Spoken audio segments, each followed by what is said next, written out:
Good evening. I'd like to welcome everyone to the December 2nd, 2021 Smyrna Municipal Planning Commission meeting. This should be our last meeting of the year, right? We've made it through 2021 now. And with that, I'll call it to the meeting to order. We'll be led in prayer by Mike, and Andrew is going to lead us in the pledge. If you'd stand, please. Let us pray. Dear Heavenly Father, Lord, we just thank you for this day that you've given us. Father God, as a commission, thank you for the time you've allowed us to spend to improve our city and our way of life here. Father God, just continue to be with our first responders, all the nurses and doctors that are continuing to deal with the COVID. Father God, just thank you for the opportunity we have in this town to continue to grow and continue to flourish. Father, just thank you for all you do in our lives. In Christ's name, amen. Amen. Please join me in pledging allegiance to the flag. Pledge allegiance to the flag of the United States of America and to the republic for which it stands, one nation, under God, indivisible, with liberty and justice for all. Thank you, gentlemen. Citizens' comments? None tonight. Okay. We're on to our next agenda item, which is approval of the minutes of the November 4th, 2021 meeting. Council, are these minutes in order? Rest of form, Chairman. Any questions, comments from the commission? Hearing none, I'll entertain a motion. Move to approve. I have a motion to approve. Do I have a second? Second. I have a motion and a second to approve the minutes. Any further discussion? All those in favor of approving the minutes signify by saying aye. Aye. Opposed? Minutes are approved. Under old business, we have one item, a site plan, Villagewood Townhomes, Country Village Drive, owner to developer, Infinity Home Builders, Scott and Dennis Butler. This is a request y'all heard last month. That is a multifamily residential development previously rezoned PRD by council in 2006. This property consists of 13.63 acres, and there are several topographical features on this property which do resemble sinkholes and depressions. Two access points are shown for this development, one on Country Village Drive and one on Wildwood Drive. Last month, the discussion revolved around the reuse of the elevations. Previously, when the PRD was approved as for vinyl siding, discussion was whether to go to hardy board or vinyl. The applicant has brought back a hardy board product for these townhomes to us to review for tonight, and that is the revision that has been made from last month's product that was brought to y'all. So that's the major change with it. Among that, we have a couple other standard comments, all to remain, as well as a couple staff comments. Staff comment 1 is regarding the drainage into the sinkholes, and that is to be reviewed by TDEC. Comment 2, multiple sinkholes on the property, and it appears that one of those buildings is proposed to be built on top of the sinkhole. So we just ask that the engineer provide geotechnical engineering drawings for those foundations. The applicant has indicated that they will submit those at the time of building permits. Comment 3, the construction entrance should have a 2 to 4 inch rock diameter and 8 inches in thickness. 4, to revise the landscape area. There's existing landscaping that is going to remain on the property, so we just ask the applicant separate out what is new and what is existing on the site. Comment 5 regarding tree locations, that has been addressed. And comment 6 is going to remain with manholes 2 and 3-1 needing a concrete water check dam to be installed at those sites. So all considered, staff comment 5 can be removed and everything else will remain. And with that, staff would recommend approval with those comments. Mitch, quick question for me. In regards to the sinkholes, once the geotechnical engineer is hired and once he makes his recommendation as far as how, we're looking at the foundation and the fill and everything that needs to be done to correct this and to build it in a safe manner. At that point, the engineer in essence is signing off of it from a this is a good to build perspective. And I don't necessarily know if the word is liability, but it's something that he said, if you do this, we're okay. And it's assumed from there, correct? And that can be Ann or Jeff on this one. As far as he's able, that it's okay to build there? Yeah. That's basically what you're asking. Yes, it would not be on the town for that. So for it's, that. okay, that's all I had. So then it would meet state guidelines? Yeah, it's still gonna have to meet that for- regardless of whatever we do anyway. But yeah, those geotech plans will get submitted to codes when they get for building permits, and then they would have to, the builder has to build to those, whatever design that geotechnical engineer creates for those particular units. Well, I do appreciate very much the builder developer coming back to us and working with us to upgrade the exteriors. And I know this is an older plan, but this is really what we're trying to move to here, and that is much appreciated. Well, that was a question that came up at the last meeting, was whether or not we could ask them to put hardy on instead of vinyl siding. This product was all approved in 2006, I Yeah. believe, right? So this is an approved product from years ago, but after talking about this, I think we came to realize that being vested in that design review is not necessarily accurate from what we heard from the podium last month. Am I correct about that? Correct, it's only for 3 years. If you've not begun construction, vesting period's only 3 So years. we could come back, even though he's agreed to do the hardy, and we appreciate that. Technically, we could have come back and made that a requirement. Sure. Okay. We appreciate you guys doing that, Scott. Other questions or comments? Number one, under staff comments, if the drainage, if they cannot use that sinkhole as drainage, is there any other place on this property they could use? Yeah, I mean, there's plenty of vacant area they could use, so I don't think that would be an issue. They might have to redesign their drainage plan a little bit, but, But there's other areas that, Yeah. if they say, no, you can't use this. right. Other questions or comments? I'm noticing on the larger sinkhole here, I'm assuming it's to the right, this lower right, there's not going to be a fence? Is this fence to be removed on this first sheet that Well, you gave us? yeah, it does, I think maybe they're gonna replace part of the fence or something like that. A fence will have to remain, that sinkhole's too deep. Well, I to- guess that was yeah. my concern. It says fence to be removed. Right. I think it should. Yeah, they are gonna replace, I think that's on the first page, existing conditions. I think they're gonna replace some of the fence on that side.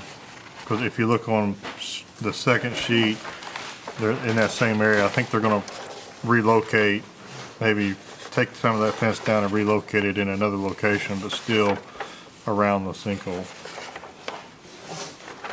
Who maintains it? Is there an HOA that will maintain There would be an those? HOA, yes.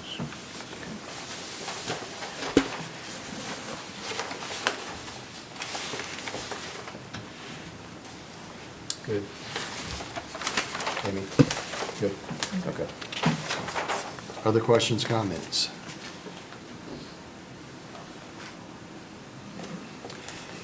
Hearing none, do I have a motion? Move to approve staff I comments. have a motion to approve with staff comments. Do I have a second? Second. A motion and a second to approve with staff comments. Any further discussion?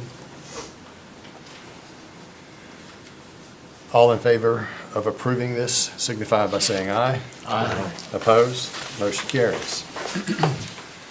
We are now on to new business. Item A, rezoning request, Matt Huff, Enon Springs Road West, rezoning R1 and R3 to C2 and PRD. Yeah, this is, excuse me, this is a rezoning request. There's several tracts of land that altogether a total of about 88.15 acres. Currently kind of a mix of R1 and R3 zoning, and they're asking for a C2 and a PRD mix.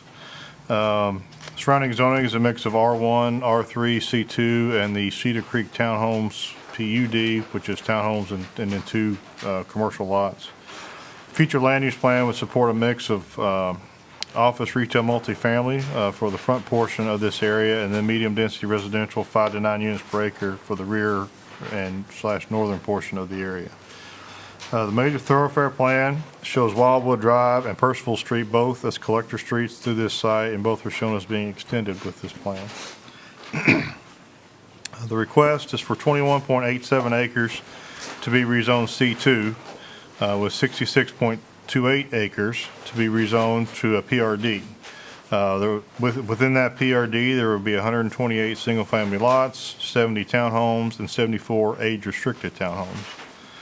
The portion of the property from Eden Springs Road West to Percival Street also is currently within the Eden Springs Overlay District, and staff would recommend that this designation remain in place at that same location if this rezoning is approved.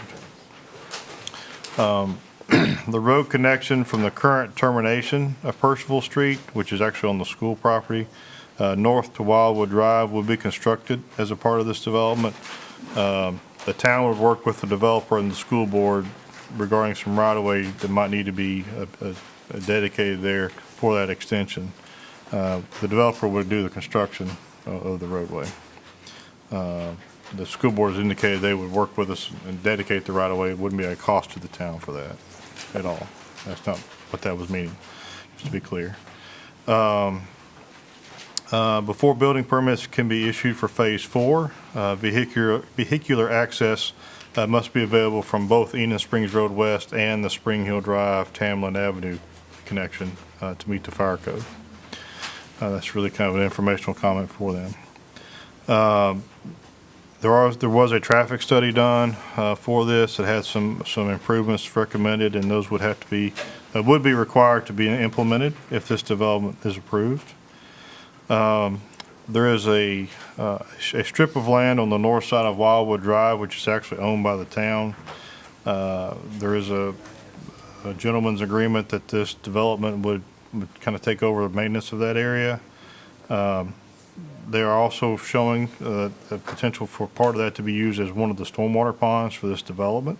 And so there is an existing TVA easement in that area.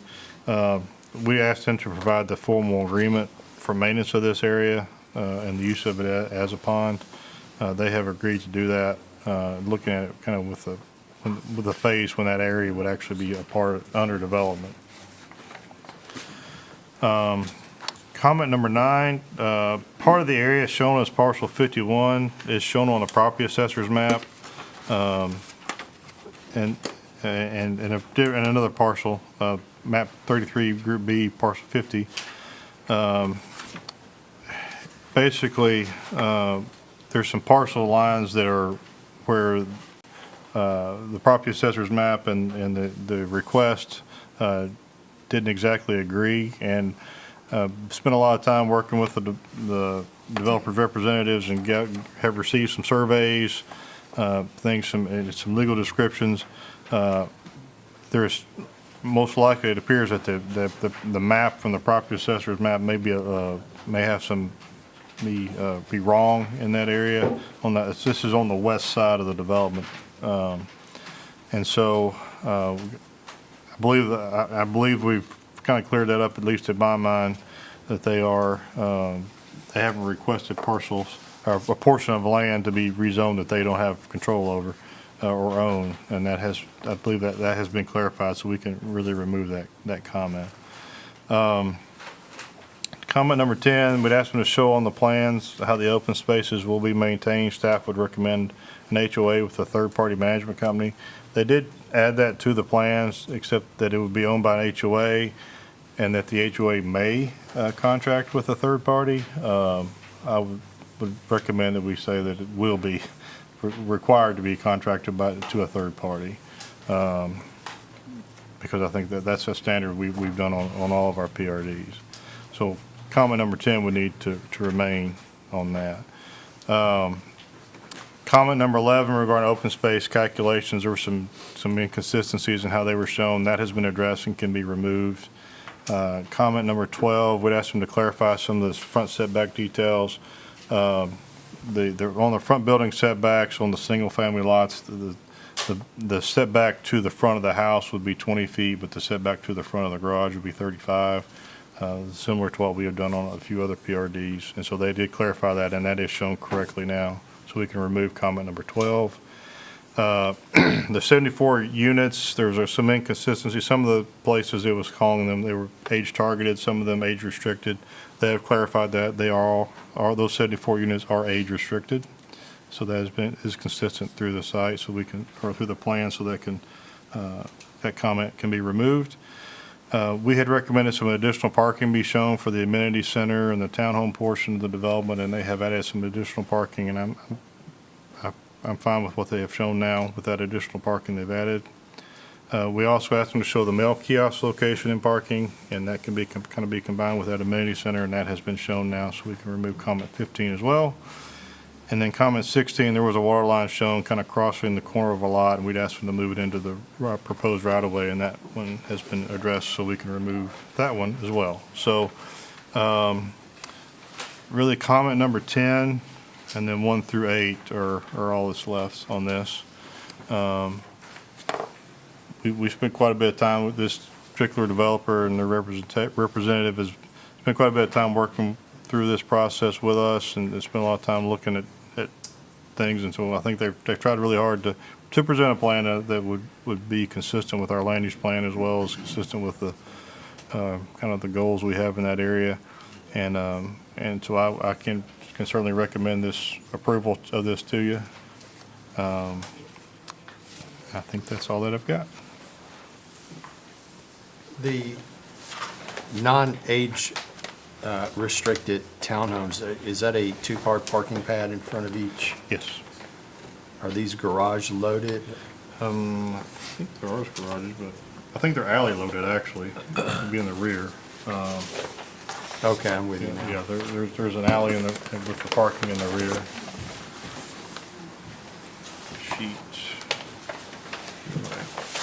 Sheet that those elevations are on.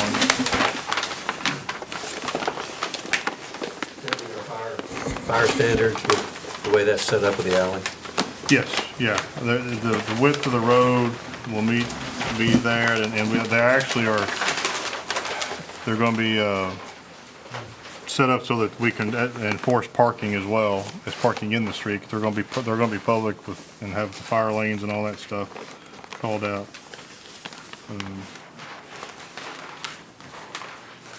Yeah, sheet C 5.0 has those elevations shown. And then 5.1 as well. 5.1 is the townhome elevation, but they have the setback details in that. And again, you have the rear loaded,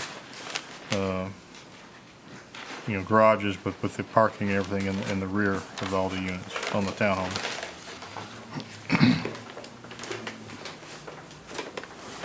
Okay, so we have the parking pad plus the garage. Yes, Yeah, okay. and then there's additional guest parking as well. Where is that at exactly? The guest parking? Yeah, I was, Yeah, it's, again, on the correct sheet, so it's easiest to see. 2.3 kind of shows it the best. There's quite a bit, kind of on either end of the townhomes, there's some parking, and then on the kind of shared area between the amenity center and the townhomes along the front of the street there. okay, I'm with you. Right here. And staff is comfortable with that? Yeah, yeah. Okay.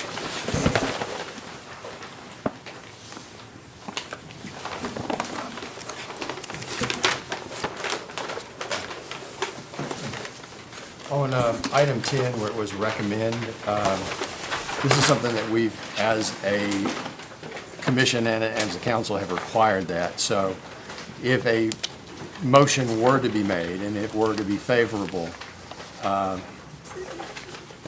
think we would want to include that and that third-party HOA is It required. is required for the HOA is required to have, the open space to be owned by the HOA and maintained by third-party management. Yeah, it is a requirement. And we could reword that comment to state required. Well, they would manage the open space, but would they not also manage the exteriors? I don't know if that's going to be part of this or not. certainly all the open space is what we're concerned about. That might be something they could answer, the developer can answer. As far as the exterior of the units and the They would roofs and all manage the that. covenants of the neighborhood, I would assume. Right, but as So far if as, I that don't know. includes the exteriors, then that would be part of it. Yeah, I'm making an assumption that it's going to be with the condos or the towns or whatever we're calling them. And I know it can either be one or two ways. The building owner can choose to ensure the exterior, so maybe the the exterior walls and roof and maybe substructure, and then as an owner, you may be responsible for anything that you improve or make better, or you could be required to maintain the walls. In what I do, there's a term called studs in and walls in. Walls in, if you make any improvements or betterments, it's on you as the unit owner. And if it's studs in, then you're responsible for drywall, flooring, and the whole thing, Yeah. and And I the don't building know- owner is responsible Yeah. for the exterior. So I just wanted to get some clarification on that. And I'm going to recognize you if you give me your name and address, Hi, please.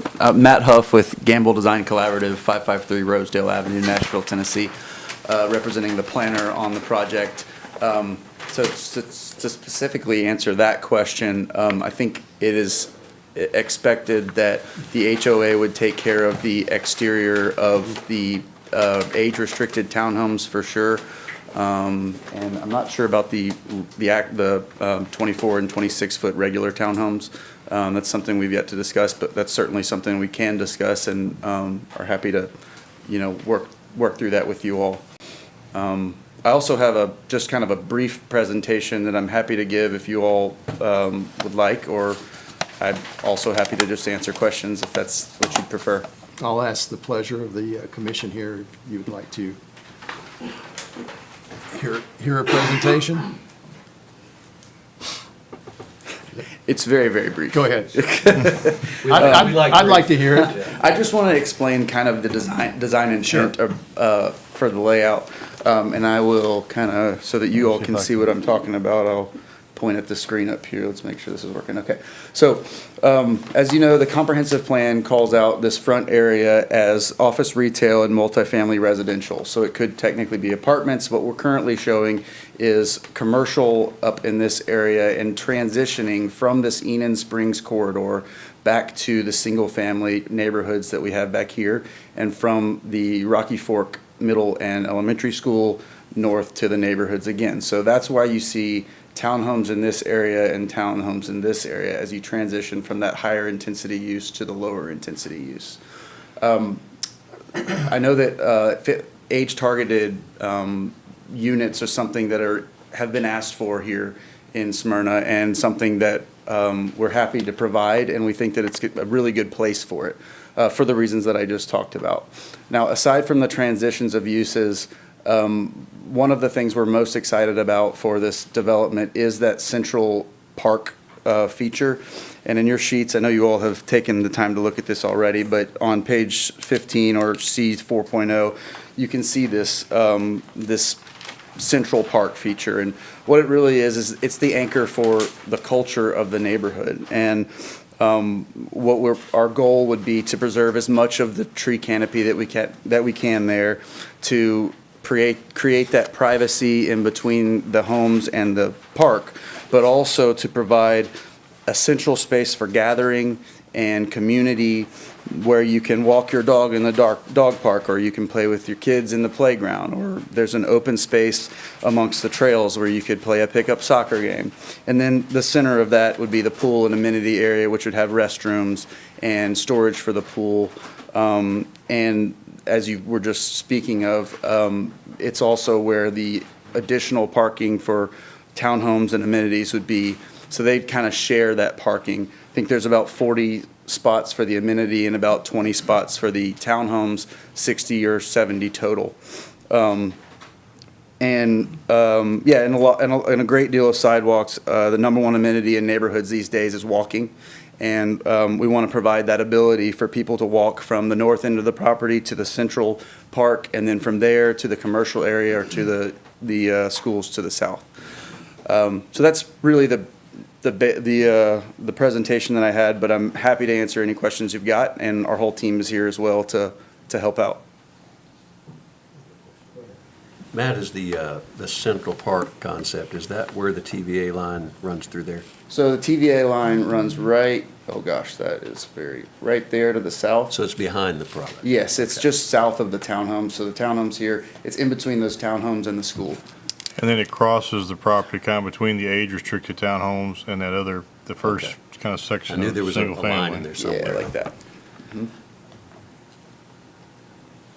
So what's your phased build-out plan? I mean, what would be coming first? So if you go to page, let's see, C 3.0, that's kind of our phasing plan.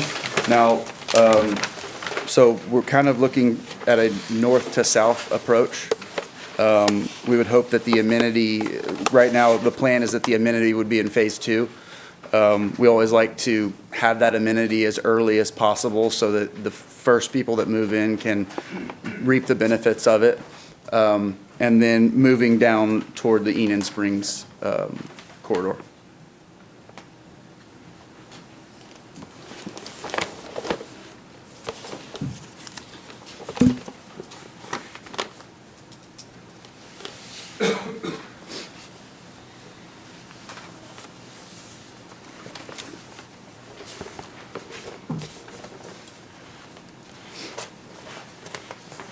Other questions for Matt while we have him up here? Matt, just to make a correction on something you said, Smyrna's looking for age-targeted product. We're really not. We're Okay. looking for age-restricted product. I'm sorry, I meant to say, just like Mr. Rigsby pointed out on our development, Yeah. that's been a little bit of I'm an issue sure. for us. I just, out of good But- humor, I thought I'd correct But that for you. I'm right there with you. We like Age-restricted. 55-plus product, and we like it being restricted at that. Yes, sir. Yes, sir.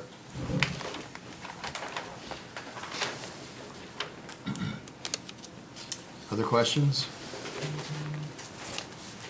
Thank you, Matt. Kevin, anything else from staff? I don't have anything else, no.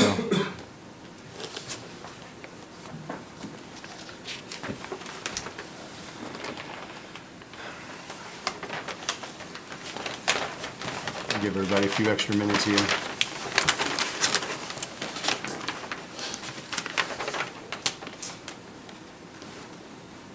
On the stormwater pond, where it's talking about in comment 8, and I see it on the map, so is that a fenced-in area? So I'm just looking at, so close to the schools, exactly. Yeah, I don't know if we got any details to show if it's fenced or not.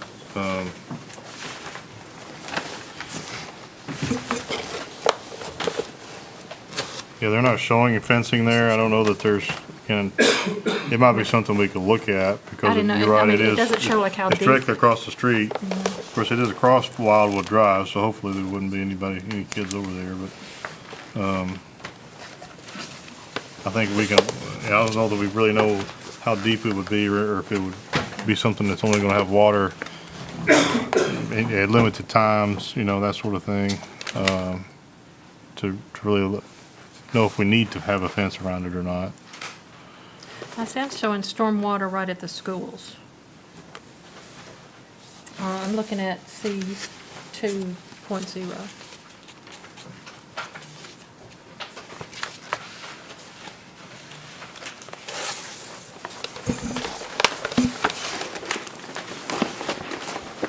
Yeah, that's the pond. Yeah, that's the area that the town actually owns that property, because it was, when the schools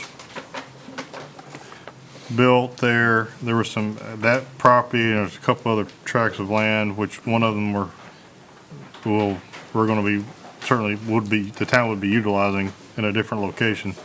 This is an area, though, that the school board gave it to us, and the town basically, we have to maintain ownership. We can't sell it to anyone or anything like that. And so the developer would be taking over maintenance of that area, and then eventually the HOA. And they are showing that stormwater area. Again, that's on the north side of Wildwood Drive, so it is across the street from the schools. And that area, again, at this stage, there's not been any enough engineering done to know if that's gonna be a foot deep or 10 feet deep or anything like that. And so I don't know that we really know exactly. I think it's something we can evaluate when we get to that point, which would be really in phase 2 or maybe 3. We can know a lot more then about if we need to fence it or not and that sort of thing.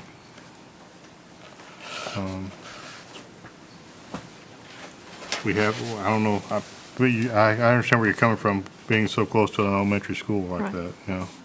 But hopefully, again, because it is across Wildwood Drive from the school, which will be, ultimate build-out is gonna be a lot busier street than what it is today. Right now, it's only school traffic, you know, it's gonna connect all the way to Union Springs and connect into this neighborhood and on, so, you know, hopefully would be something that, there's no kids over on that side of the road anyway, so.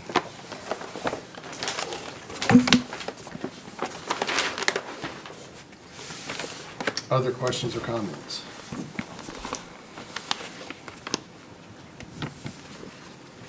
Kevin, who determines if Wildwood comes up there in front of the school, about putting a crosswalk in? Is that with the school board and city and developer, or? Yeah, and I could see where you might have a crosswalk where the road's gonna connect from the townhomes over, at Because that, there's gonna be sidewalks there, so if kids will Yeah. walk to school, they could, certainly. yeah. And I think that's something, again, we would work with the, really, it's a city street, so I mean, it's something we wouldn't have to work, it's something that could be done pretty easily, I think, you know, to put that in. Just some painting of the asphalt, really, so. Well, you'd have to put You might- signals up and you might everything, have to right, put stop some- You would have cars. to put some signals up, yeah.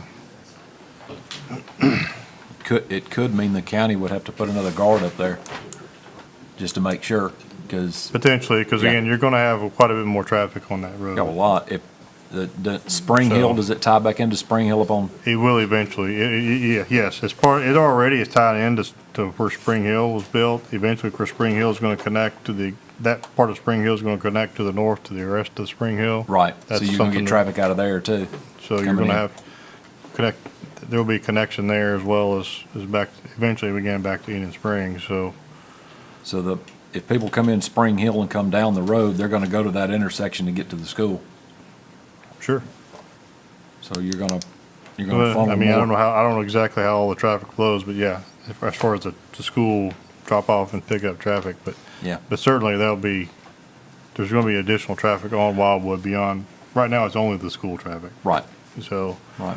But those people out of that subdivision are having to go around now to come into the school. they have to go all the way down to the Old Nashville and down to. So you're to Union funneling Springs, more yeah. vehicles in, potential if you have kids coming from these homes to school, you're funneling a lot more people in there. So yeah, that's gonna have to be addressed. as Well, and far as- that's part of the reason for that Spring Hill Drive connection is to allow for But- more than one way in and out of the school. Right. So you don't have everybody Right. having to come down Union Springs to Sundale or Big Sun. Big Sun's the name of the road and all that area. So it provides another way in and out, so hopefully it'll disperse some of the traffic, but it will make Wildwood Drive more busy, for sure. Kevin, what's staff recommendation as to how to address this and at what point? I think that's something we, as this develops, I think probably in the future, probably again, that's phase 2, or I think it's phase 2 is when that connection gets made, so probably at that time. Do we need, as we consider this, do we need to add a comment that it would be reviewed during phase 2? Or how would we do that? And we can do that, that any crosswalk as needed will be reviewed as a part of phase 2, the development plans for phase 2, because that's when that road connection is gonna be made Okay, from this development to Wildwood, so we can add that as a okay. comment. Mike, are you good with that? Yes.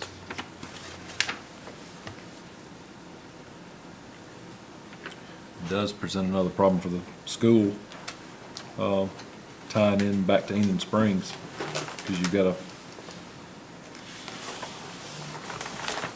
that may require a signal at some point and/or another guard out on the main road. out of Yeah, Enid and Springs. that was part of the traffic study is that the signalization of Wildwood and Eden Springs is going to be something that has to be looked at.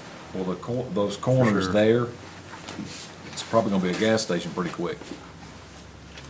So you're gonna have traffic again, because that's typically where a lot of the gas stations will be, on the corner lots, and those are pretty good sized lots there for that. So may have to wind up putting a signal there sooner than later. What promotes that, Kevin? Is it traffic study? Is that a? Yeah, it would have, it'd have to meet signal warrants. There's a set of like 8 or 10 warrants that the signal has to meet at least some of those Certain warrants. criteria. Right. You can't just put a signal because we want to. It has to, it has to meet some sort of criteria that, justify the need. And again, the traffic study shows that being something that's built out of this development, even, maybe even before the commercial gets built, potentially that it would have to be there because of the amount of traffic. So that is certainly something that we have to look at as well. But again, that's probably later on in the future phase, not in the initial phase, certainly. And that's included under comment 7 as far as the requirement for that. Right.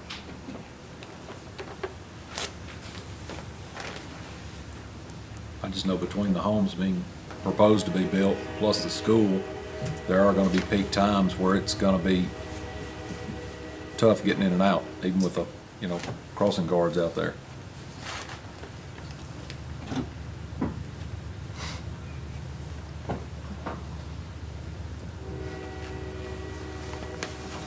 We'll add the part about the crosswalk, look at the requirement of the crosswalk across Wildwood Drive when Phase 2 is submitted for review for construction. Other questions, comments? Sounds like we may be near a motion. Kevin, can you summarize for us so that if someone Sure. is so inclined to make a motion one way or another? Yeah, it's just comments, basically, from a conditions of approval kind of standpoint, really 5 through 8, and then number 10 with the requirement for the third party, and then we'll add the requirement regarding the crosswalk across Wildwood Drive with Phase 2. And 13 reiterates these are age restricted versus targeted, correct? Yes, they are age restricted. Yes. Okay. All right. Do we have, or need any further discussion here? Or are there any other questions now that we've gotten the clarification? Tim, I'll make a motion for approval with the updated staff comments as just outlined by Kevin. Okay, I have a motion to approve with the updated Updates. and outlined Yes. comments by Kevin. Do I have a second? Second. I have a motion and a second. Any further discussion? All those in favor of approving signify by saying aye. Aye. Opposed? This motion is approved.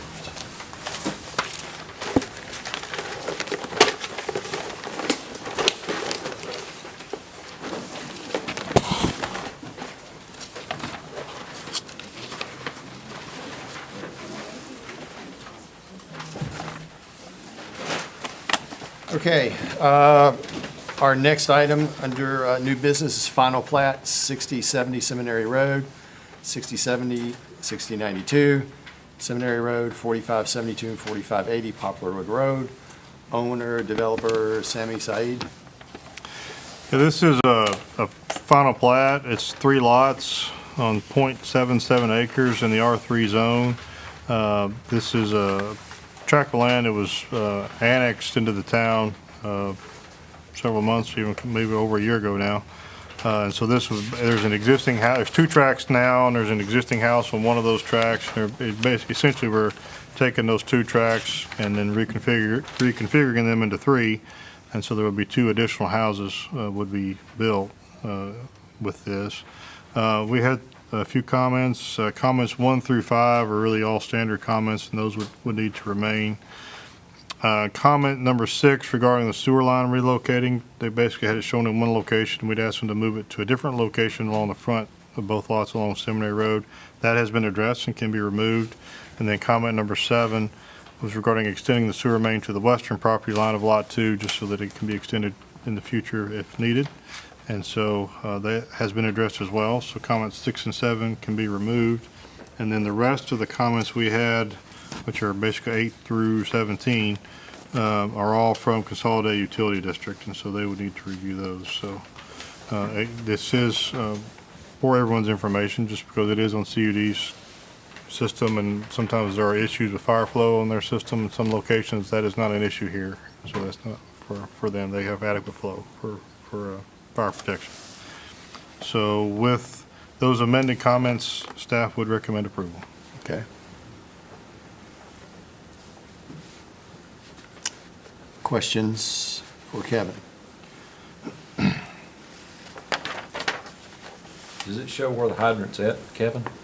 It does. I'm trying to recall exactly where it is, but it is shown. There's an existing hydrant, but I think they'll be adding one as well. Is it on Seminary? I believe that's where it is, but Was I think, it put in when they did the recycling center across the road there? I don't know, that I sound can't right? recall exactly. It may have been when it happened. I can't recall Okay. exactly when it was put in.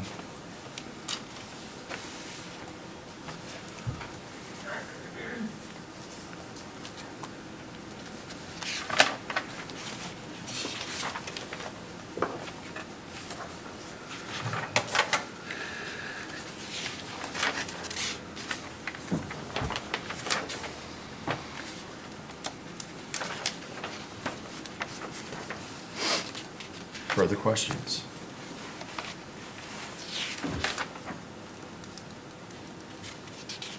Do I have a motion?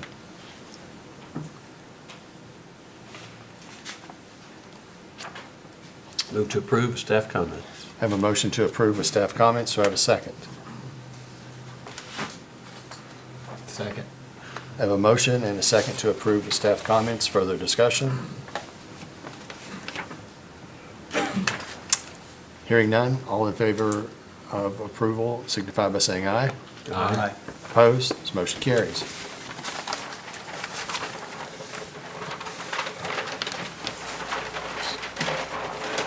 Next item under new business is site plan 770 Nissan Drive. Owner developer Robert Passarella and Farhad Davachi. Yes, the location is at 770 Nissan Drive, and it does have an existing building, which was previously used as a bank. This would remain after the proposed retail building is constructed on this property, so you'd have basically 2 buildings on this property existing at the same time. The canopy over what was the drive-through at the bank is proposed to be removed and converted into parking spaces. 2,100 square feet of the existing building will remain and is included in the overall parking calculations. The proposed building is to be 7,500 square feet in size. The existing building is proposed to be rented out in addition to the new retail suites in the new building. In the current condition, the site has 1 access point off Bracken Court and 1 on Nissan Drive. The proposed layout would create an additional access point off of Bracken Court to provide access to the existing building layout in the back of the property. So you'd have 2 access points off Bracken, the 1 existing remaining off of Nissan Drive. Vehicular use area at the site, 29,961 square feet, which would require 2,996 square feet of landscaping.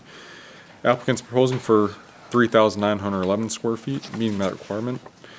Parking required of 49 spaces, they are showing 49 spaces, and that would require 2 handicap parking spaces, and they are showing both of those as well. The landscape plan shows a variety of street trees along Nissan Drive and Bracken Court. Additional trees are planted in landscape islands throughout the site, as well as shrubs planted along both road frontages and around the proposed building. Architectural elevations show primary material of stone, brick, and glass and glazing on the front and both side elevation. EIFS is comprised of about 9.6% of the front elevation. The rear elevation is primarily brick with a small percentage of stone, which would be visible from those side elevations, being it does jut out a little bit off the sides. So all of that does meet our new and updated design review, architectural material requirements. Standard comments 1 through 4 all would remain. Staff comment 1, we asked them to rename the site plan. It was previously named the current address. We just asked them to rename the lot, which is Bracken Square Lot 1. They have done so. Comment 1 can be removed. Comment 2, asked them to show the dumpster enclosure to be covered in brick or stone, which would match the building. They have done that as well. Comment 3, we asked them to show the proposed water and sewer service to the existing building. That is a utilities comment. Have not had a chance to review these plans yet, so comment 3 will remain. Comment 4 asked to revise the landscape plan to be consistent with the site plan. They have done that. Comment 5, we asked to show separate sewer service for each individual suite. Once again, utility comment. Haven't had a chance to review that this time, so that comment will remain. Comment 6 asked how the existing building would be accessed, and they are proposing a sidewalk from the parking spaces to the front of the existing building. So that comment can be removed. Comment 7 asked to add an additional handicap parking space near the existing building. They have done that. Comment 8, there's an existing drainage in the southwestern corner of the property that will need to be accounted for and addressed as part of the grading permit review. The applicant has noted that pervious pavers would be added, and this is something that would be reviewed by Public Works Department when it gets to the grading permit process.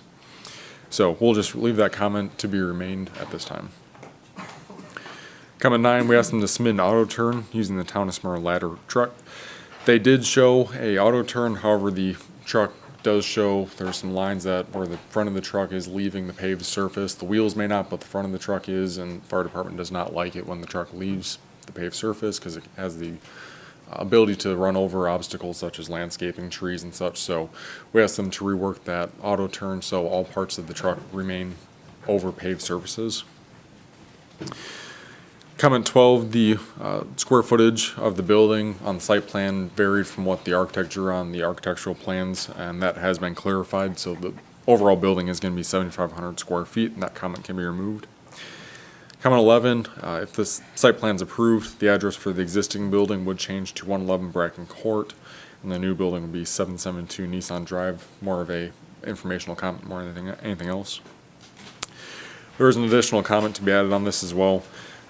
All the new parking spaces that are added must be at least 9 by 19 in size. This is a standard size requirement. A couple of the spaces were shown as 18-foot long rather than 19-foot long. So we just want to make sure that is corrected. And as well as the ADA parking spaces require the van accessible either be 8-foot wide with an 8-foot hatched area or 11-foot wide with a 5-foot hatched area. They're not denoted on the plan, so we just ask that the applicant show what those spaces are for widths. And with that, comments, in summary, comments 1, 2, 4, 5, 7, and 10 can all be removed, and the rest will remain with the additional comment. And with that, staff would recommend approval with those remaining comments. I think we had a lot of discussion on this the last time, that surrounding zoning was C2, and I think the rezone request, when it was brought to us prior to, would have been an auto lot, which would have required a C5 zoning and was not consistent. So it looks like we've had something brought to us as more consistent with surrounding zoning. Would that be fair? Correct. Okay. It's a retail lease center, so parking for usage, has that been addressed? It's a commercial complex, so we have a standard for that, and it's meeting the requirement of what we have set forth. If a restaurant were to come in there, there's adequate parking, grease trap, all that good stuff. We'll take a look at that, the grease trap, we'll take a look at that. To be honest, I don't know if that was looked at. Well, I mean, I'm We'll just take a saying look. it's probably a good idea that it wouldn't be there, it's so Yeah, tight. just in case, yeah. You know, I just don't want us to have a problem later where we Sure. have somebody lease that out unknowingly to a restaurant or something like that, and there's no space in there for it. So. Sure.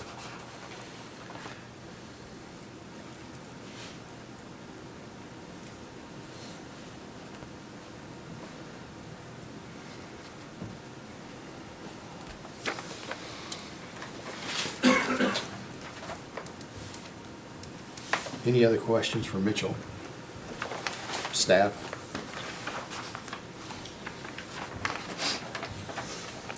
I'm like you, Tim, it's a much, much, much better product than were originally offered. And if you're looking for a motion, I'll give you one to approve with staff comments. I have a motion to approve with staff comments. Do I have a second? Second.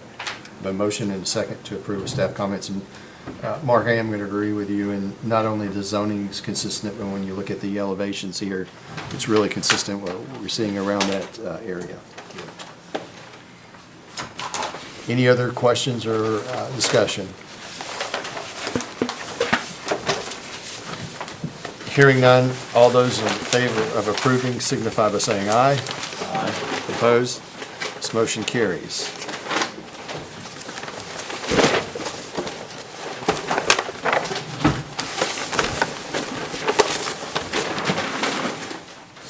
Okay, our next item under new business, site plan, Seven Oaks Boulevard, Seven Oaks Business Park, Phase 2C, Seven Oaks Boulevard, owner, developer, Seven Oaks Investments LLC.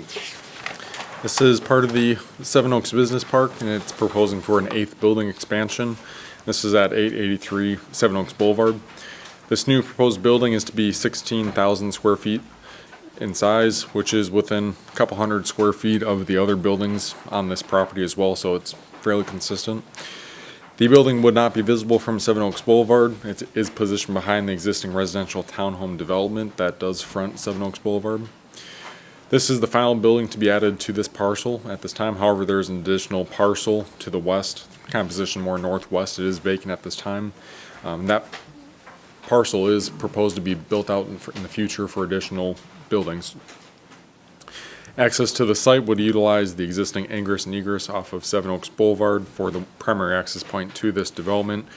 However, a second access is proposed off of Seven Oaks Boulevard, and this does come as part of the townhome development, and it does also connect through the adjoining northwestern tract. This will extend along the northern portion of the property line of that vacant tract. On the plan, you can see the left side of the plan shows where it's coming in off the townhome development, and the grayed out areas where that access drive would be brought in to that secondary access point for that development. There is an approximately 4-acre adjoining parcel. This is the aforementioned parcel where that secondary access would cut through. And it does border I-24 apartment complex and townhome development and the business park.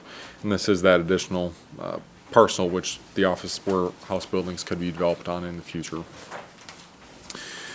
At this time, it is also part of a separate parcel itself, so it is standalone. Square footage of vehicular use area is 71,082 square feet, which would require 7,108 square feet of landscaping. Applicant's proposing for 23,151 square feet. Total parking required of 26 spaces, and they're proposing for 34, exceeding the requirement. Handicap parking of 2 spaces, and they're showing for 2 spaces as well. The landscape plan shows an extension of the landscape buffer along the property line behind the townhome development to the north.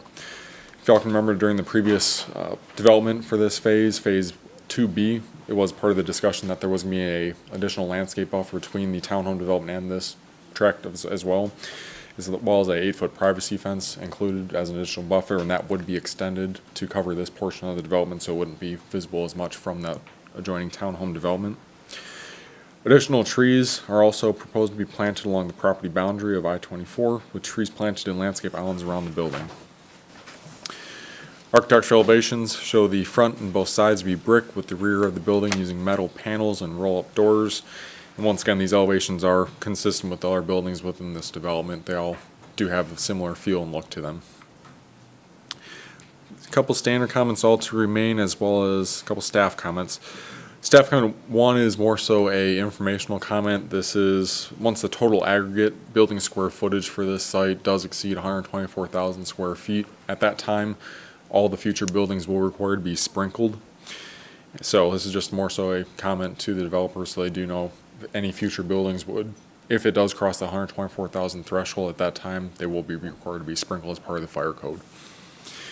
There's a second comment as well. This additional secondary access was part of a later addition within the past week or so. So this access easement that was provided across that northwestern tract that is currently vacant at this time, it's parcel 7.02. They did not provide any access easement. It is owned by the same owner for both those properties, but we do need an access easement at this time. If the developer doesn't want to provide an access easement, they can combine the parcels, in which case you'd have the same property owner owning both properties, or the one property continuous, and wouldn't have any issue at that time. So option A, they provide an access easement to cut across that vacant northwestern tract, or option B, they combine the tracts before that building permit is pulled, and that would solve that problem. So with that, staff would recommend approval with those comments.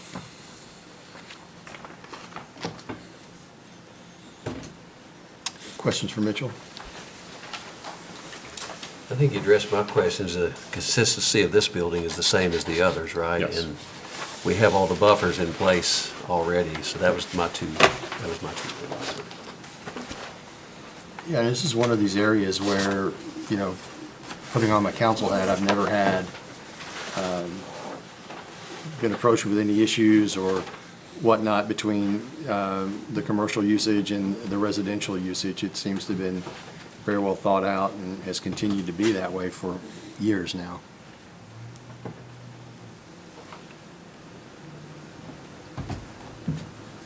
Other questions or comments?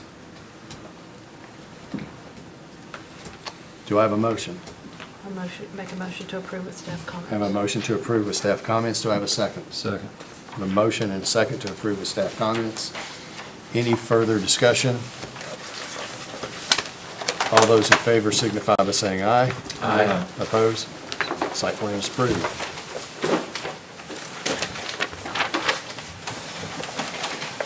Let's see, Kevin. I believe this is going to be you here coming up, right? Yes. Our next item is the Smyrna Comprehensive Plan. Yeah, this is something that we've been working on for a while. We started pre-COVID pandemic and had quite a few public meetings, meetings with smaller groups of stakeholders. Several members of the commission were a part of some of those meetings, and so, you know, we had a lot of that, and then kind of through COVID, a lot of that had to stop, obviously. But we did continue to kind of finish up the document, and so we have done that. And I sent this originally to you all, as well as the council back in May, and then again more recently. You know, this is a plan. It does kind of provides that vision that we have, help guide Smyrna as we continue to grow.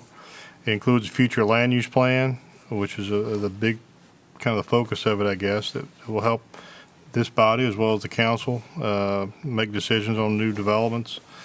It also includes community and protective services, utility services, strategies for continued economic development. Some of that is in there as well. Just as I stated in my memo to you, it's not intended to be this rigid document that can't be changed, that can't ever be varied from, but it's a plan, and it kind of provides that rudder to help steer the ship. And so, do want to get into a little bit on the land use plan. It does have some differences from the current plan. We have more opportunities for a mix of development types than our current plan has. It also allows, those particularly, those are in areas around the interstate interchanges along Lowry Street and Old Nashville Highway. We've also incorporated the Lowry Street corridor overlay plan and the downtown master plan into this document so that everything is consistent there. And I do also want to point out that areas along 840 are kind of identified as areas for future industrial growth. And so I think that's something we've talked about in the past, and I think we're being consistent. That is something that really has carried over from our previous current plan. This is something that we've worked a lot on internally in staff and with our consultant, Volkert, who did the lion's share of the work, but we've worked with them quite a bit, and it is something we can certainly recommend approval of. I am aware, at least from one member, there was some issues opening up some documents and all, so I don't know if everybody's had adequate time to look at it or not. So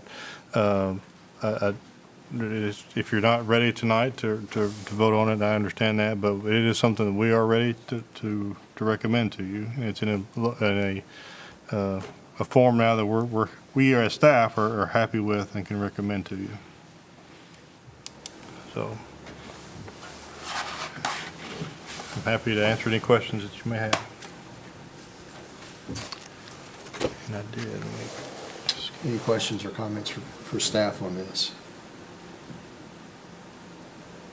I actually think it's a good piece of work, and it lays out a plan, and I know staff's looked at it, and it is a breathing document as well, so if things happen to change with approval, then they can, but all in all, I think it looks like it's a good plan.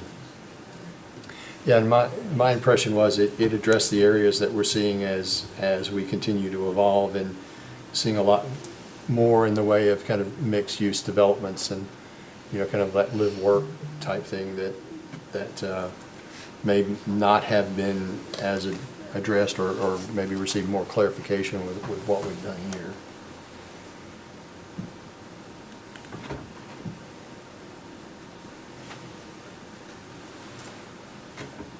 Any other thoughts?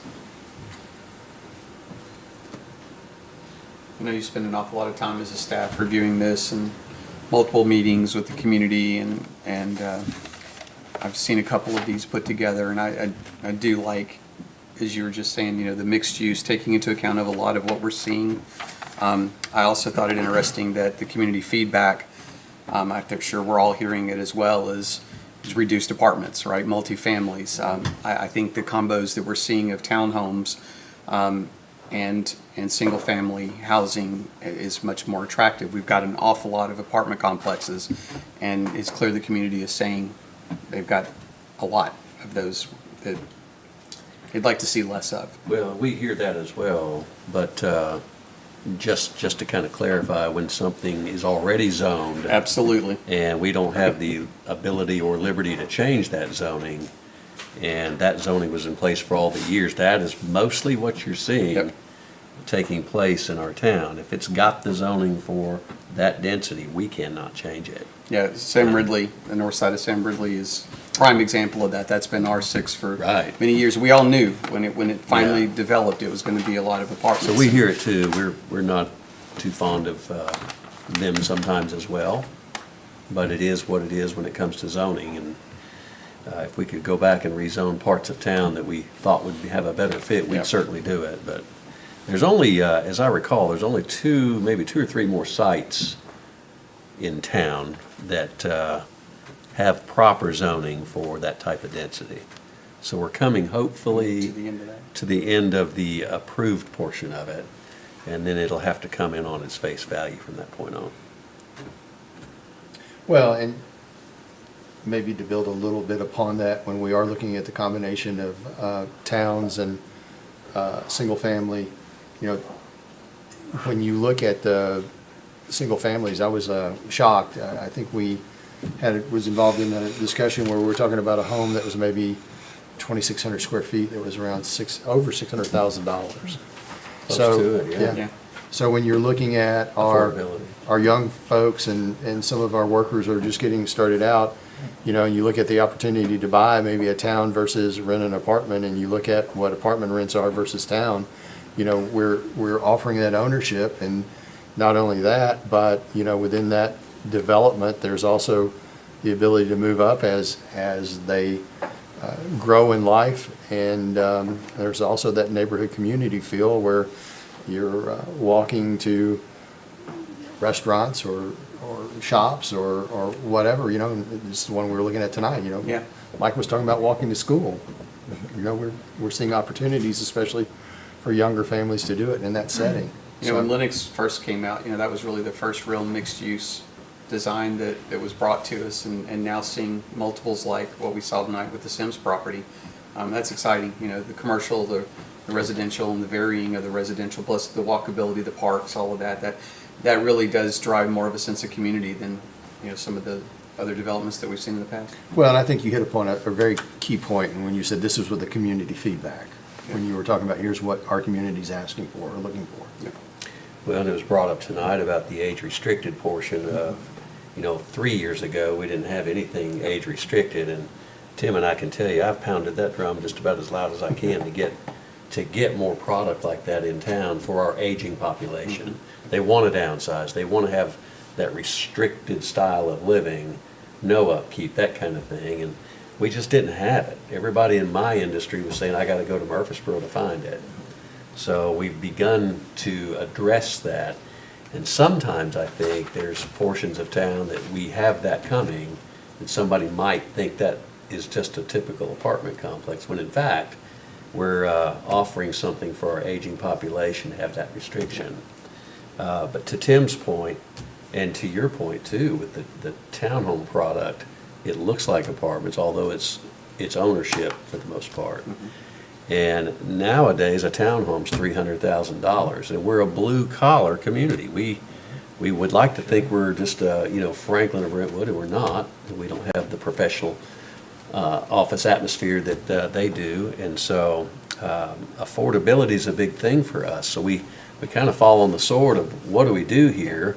We want to make sure that we have product for our young people to be able to afford and be able to have home ownership, and then the other side of that is the density portion that we don't like, so, yeah. It's a double-edged sword. It is, it truly is. Any other thoughts, questions, comments?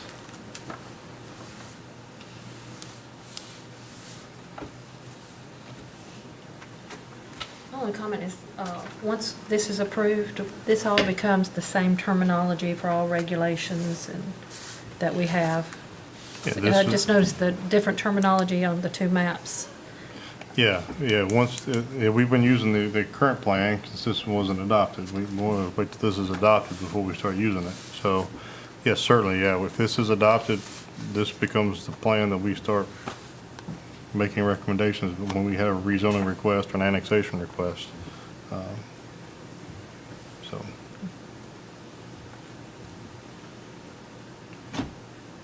Anything else?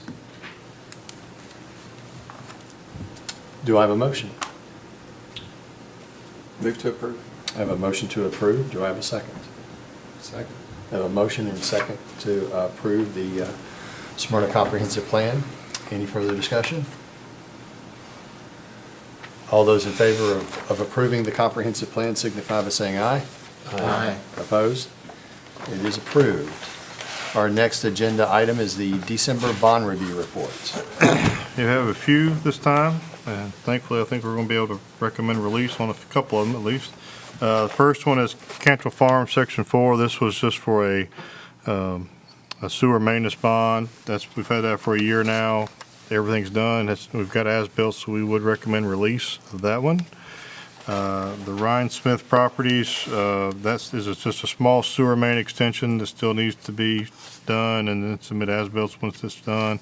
That's to serve a lot that they own that they haven't sold yet, so they have requested that we extend that again. So I recommend a 6-month extension there.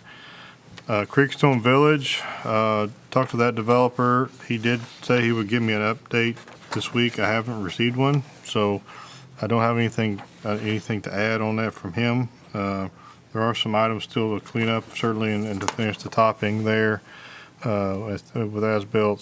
So we would recommend an extension on that one at this time to get him, hopefully next spring he can finish that up. Cantrell Farm, Section 1. This is one that we did. There's a few items, kind of cleanup items there. They did pave in June, and so we are 6 months or 5 months now into this.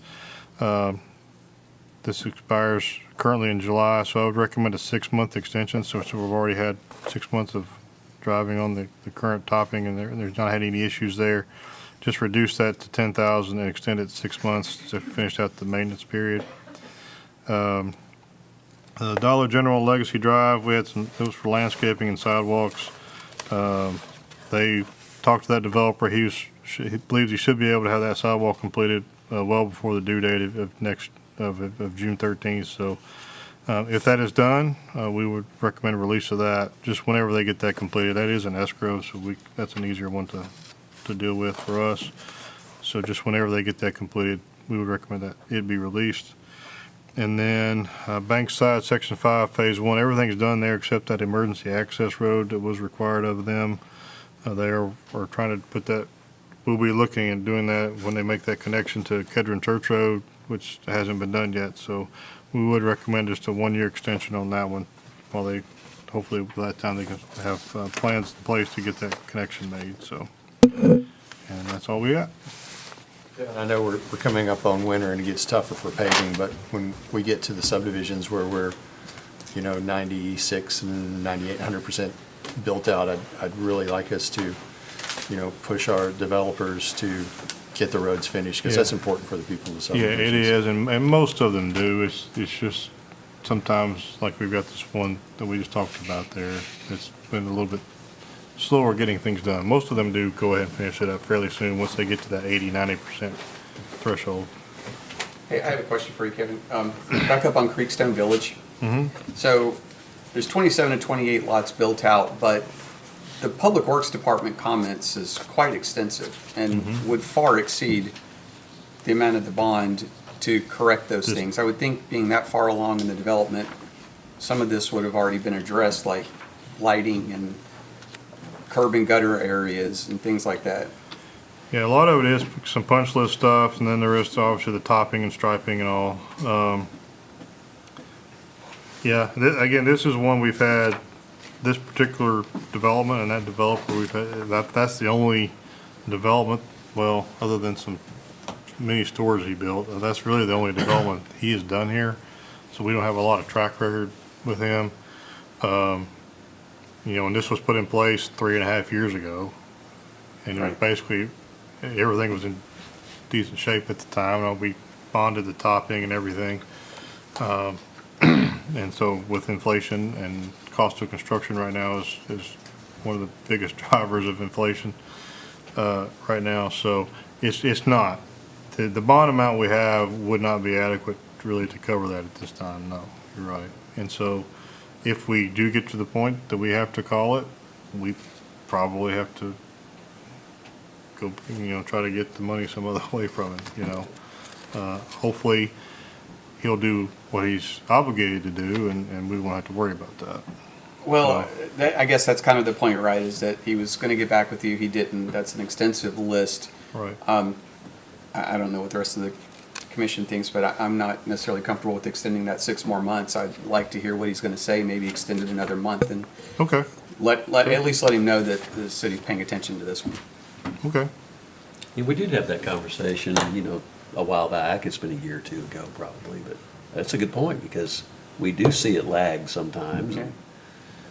Most people step up and do what they're obligated to do, but in the event they don't or won't, we're kind of left holding the bag there. It'd be So different if he'd at least, Right. told you. acknowledge. Here's what I'm going to do, and knowing that the meeting was tonight and you didn't hear from him, that's not really a good sign.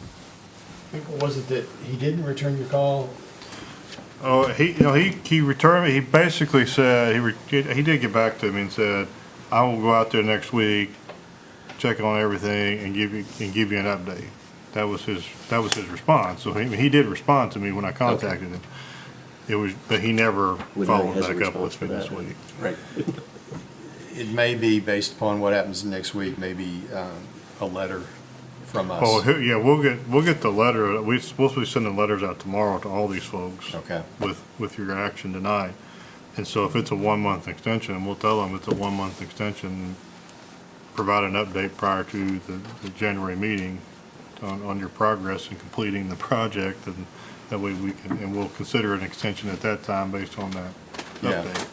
I guess my only other concern is how do you deal with inflation when we're setting a bond amount? Well, Or is and there a way to do that? Well, and we do. I mean, we actually calculate kind of what we estimate the cost will be and add 20%. So we Yeah. try to counter into that. But when it's been 3.5 years, and especially in the past year or so, the way the inflation has hit We construction may have to bump costs. that up to 80%. And We have- again, do you when I think started, a it was month 10, yeah. is going to make any difference between an extension of 6? But I think more so just letting him know that he can't keep just getting extensions. We're aware of the issue, and we're gonna, we're making him aware that we're looking at this one closely, yeah. 'Cause Okay. Good discussion. Any other comments? We got to vote on that. I know. I'm hoping that I get a motion now. That's what I'm asking, is there support for changing that? Yes. I mean, if you want to make that in your motion. I'll certainly. make a motion to accept the bond report with the exception of changing Creekstone Village to a 1-month extension. Okay, do I have a second on that? Second. Multiple seconds. Give it to Mike. And Mike, okay. Any further Randy, discussion? All in favor of approving the December bond review report signify by saying aye. Aye. Opposed? The bond review report is approved. Staff comments? Don't have anything else? Nothing? Charles, we almost done? Should be paving in 2 hours. The last lanes or what? This is the topping. Okay. All right. All right. Anything else for Charles? That's Sam Ridley, by the way, for those watching. We all do. I think it's Charles' new name, Sam Woody Parker. isn't it? We all do. You know, I started the meeting off with, we've made it through 2021 from the Planning Commission perspective, and I want to thank everybody up here. I appreciate the input, the wisdom, you know, the questions that we do. Looking forward to 2022. Since this is our last meeting, we as a commission and a staff want to wish the town and all our folks here to have a very Merry Christmas and a Happy New Year. And with that, we stand adjourned.